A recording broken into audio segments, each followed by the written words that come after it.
It's Transformers96 here with another video review. This time we have the Marvel Legends Toysrus exclusive from the Guardians of the Galaxy line, the Evolution of Groot figure. This is a figure that was very cool. I was really excited to see that it was coming out when the pictures were released. A lot of people thought it was custom at first, but no, it's an official figure, which was very exciting to finally see. On the side here we have some awesome artwork of the figures. It really just looks like pictures of the actual figures. It doesn't actually look like artwork itself like most of the regular line. Then you have a nice picture of the figures on the back there, little bio, and no Build-A-Figure information because, of course, this doesn't come with a Build-A-Figure piece. It's just it's an exclusive figure on its own. So I was able to find this, you guessed it, at Toysrus, which is very nice. This is on sale this week for $16, depending on when I'm posting this, but it is on sale, so you might be able to snatch it for a nice discount if you can find it in stores.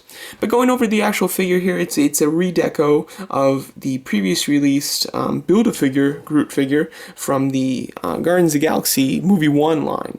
He was the Build-A-Figure of that line, so now we are getting the Build-A-Figure in, let's see, in just a regular release by itself, which is quite interesting. This is probably the first time it's ever been done, but that is very nice.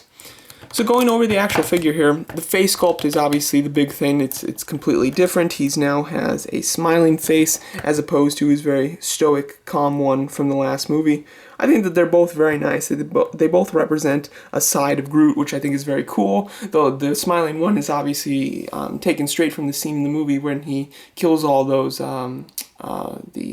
Ronin soldiers, and then turns around and smiles like, "Oh, I did good," type of thing. So I think that is very nice, and it represents that type of scene very well. However, I think that an angry face, similar to what the Hot Toys one has, I think would have been even better. I think that would have been better than the smile. However, I'm still very happy with the smile, and I'm glad that they did give him a new head sculpt. They could have easily not did that and just kind of repainted him and added the extra accessories, but the new head sculpt is the thing that really makes this set worth it to me. And as you can see, the paint is completely different. And I think that the paint looks a lot better. It's more defined. They did kind of like add a wash into it. It's a dark wash. The first one was a light brown that had like a cream brown washed into it to kind of bring out the lines. This one is a darker brown with a kind of like gray washed into it that really makes the lines pop. The lines are definitely a lot more visible in this new version, as well as the fact that the green is, they've added more greenery to it, and the places where it does have greenery is darker as well. So they've really kind of made this figure darker, which has really made the details of it extremely pop and look very nice. I like this new look a lot more than the last one. The last one was very nice, but I think that they really nailed it with this one, so I am very happy with that. You could switch the faces if you want to, however, due to the fact that the paint coloring is different, like I've explained, it would look a little odd, but essentially you could do it. You're also going to get two smaller Groots, so let's go over them. Before we talk about the small Groots, first of all, here it is just with the head swapped. So as you can see, you can do it, and actually it looks better than I expected. I thought that the paint wouldn't match as well. It certainly doesn't match completely, but it still looks nice. So you could do it if you wanted to, but there's no real reason because they're obviously the same figure just with different heads anyways, but you can swap them if you'd like. So now let's get on to the baby Groots. Here's the two Groots that you get. The first one, you get a potted one with his arms kind of out, similar to his like dancing pose from the original movie in the credit scene. I think it looks very nice. The pot itself is good. You've got the brown dirt in there, and then the little figure. You turn him around, you can get a bit of a different look. Very nice, and then that's just a nice little accessory. It's good if you want like Rocket Raccoon to hold it. And then you have a baby Groot, which is from Volume 2, Guardians of the Galaxy 2, which I think is very nice, where he's obviously still quite young, but he is out of the pot. And as you can see, they have he's brown with a few different shades of brown and then green splashed in, and he is in the exact same pose that we saw in the most recent trailer 3 for Guardians of the Galaxy, when he's waving to Gamora while they're fighting that monster. So this pose was taken directly from that scene. So I think that's very nice. The pose, is all right. Would have liked something a little bit more generic or just, I don't know, the waving is a little strange, but I do think that it still does look very nice. And we will obviously get another Groot in this version with Rocket Raccoon that has the Ravager outfit on, because I do prefer that look. However, Sorry about that, my camera ran out of space there. But like I was saying, since we're already going to get the Ravager costume of Baby Groot, I am glad that this one does not have that. It's kind of the naked version of Baby Groot, basically. So very nice. Really do like these two little accessories. They're not, you can't really do much with them. They're non-posable. However, they're nice when displayed with like Rocket Raccoon. Alright, so on to articulation. It's exactly the same as the original Build-A-Figure.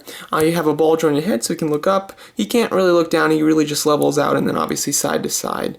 Ball hinge shoulders with bicep swivels. Double hinge elbows, which can hinge pretty nicely, as you can see. And then hinge pivoting, or hinge swiveling wrists, which is nice. An ab crunch, which can go back about one click, and it can go forward a click, and it also does swivel on that as well. So, but it's not a ball joint, so you can't move it and tilt it back. But what you can do is you can only swivel it, and then you can hinge it back. So you can swivel it when it's kind of straightforward, but you can't swivel it when it's bent back type of thing. But that does work nicely. You have ball hinge thighs, so you do have to swivel them to hinge them up, and then the knees are hinge swiveled. So as you can see, you can bend them like that. The ankles can't really bend up, but they can bend forward, and then they do pivot as well. So overall, his articulation is quite nice, pretty standard for Marvel Legends, although there's a few different joints in their than their average figures. However, they still all kind of like achieve the same goal there. So his articulation is quite nice. One thing I would have liked are different hands. I think that the hands are a little strange. Like one's kind of like a holding one, and then one's kind of a stretched out one. I would have liked to maybe aggressive ones, or this hand that was painted yellow like it was in the movie when he kind of like lit up those fireflies or whatnot. I think that would have been cool, just to make the hands a little bit more different, to make this figure even more different in general. I think that would have been really worth it and very nice. And if they did an angry head sculpt, some more aggressive hands would have been fantastic as well. So I do like that a lot. It would have been cool if this guy just came with another head sculpt that was angry as well, so we got a happy and angry one. That would have been very cool. But anyway, really nice figure. I do like it quite a bit. If you have the first version, there's no reason to get this one unless you're a big Groot fan, which is exactly my scenario. I have the first Groot, however, I love Groot, so another better painted one with a new face is very intriguing on its own, and then you add in a couple baby Groots, and how can you pass this one up? So I very much like this set. I would definitely recommend it to Groot fans. However, if you have the first one, not a whole lot different here that's needed. But there you go. So let me know what you guys think of this Groot figure, and thanks so much for watching.